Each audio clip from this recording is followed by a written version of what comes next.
Students, Kirchhoff का नियम, Kirchhoff's law. Students, Kirchhoff के नियमानुसार अच्छे अवशोषक ही अच्छे उत्सर्जक होते हैं तथा बुरे अवशोषक बुरे उत्सर्जक होते हैं।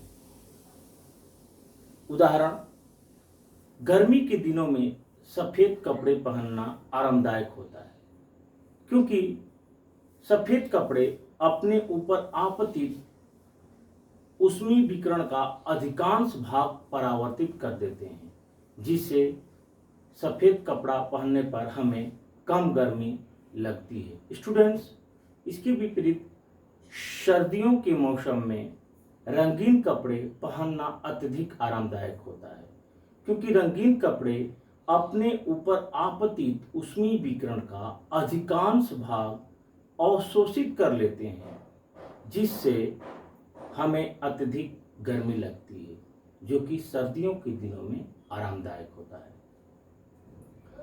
स्टूडेंट्स, न्यूटन का शीतलन नियम, Newton's law of cooling.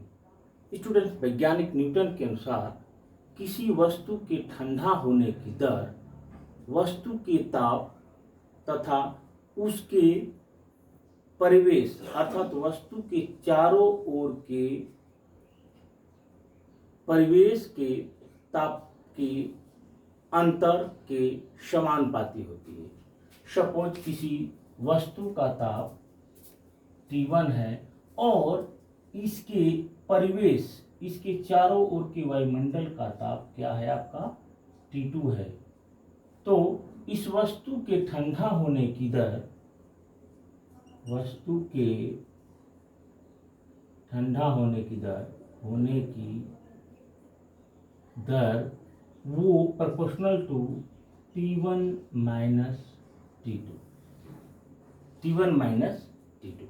Students, यदि किसी गर्म वस्तु को अत्यधिक ठंडे परिवेश में रखा जाए तो वह जल्दी ही क्या हो जाएगी, ठंडी हो जाएगी, क्योंकि जो हीट होती है वो हाई टेम्परेचर से लो टेम्परेचर की ओर ट्रांसमिट होती है। जैसे आजकल गर्मी है, अगर आजकल गर्मियों में हम किसी गर्म वस्तु को रखेंगे तो वह थोड़े देर बाद ठंडी होगी, लेकिन इसी वस्तु को इसी ताप पर सर्दियों के दिनों में रखेंगे तो वह जल्दी ही ठंडी हो जाएगी, क्योंकि गर्मी में वस्तु तथा उसके चारों ओर के वायुमंडल ताप का अंतर कम होता है। किसकी तुलना में?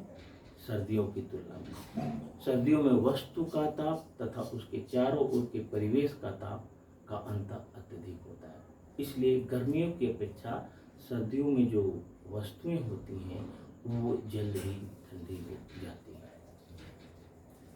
स्टूडेंट्स, ऊष्मागतिकी, थर्मोडायनेमिक्स, जब ऊष्मीय ऊर्जा का रासायनिक एवं यांत्रिक ऊर्जा आदि के साथ उनके संबंधों का अध्ययन किया जाता है, ऊष्मागतिकी कहलाता है।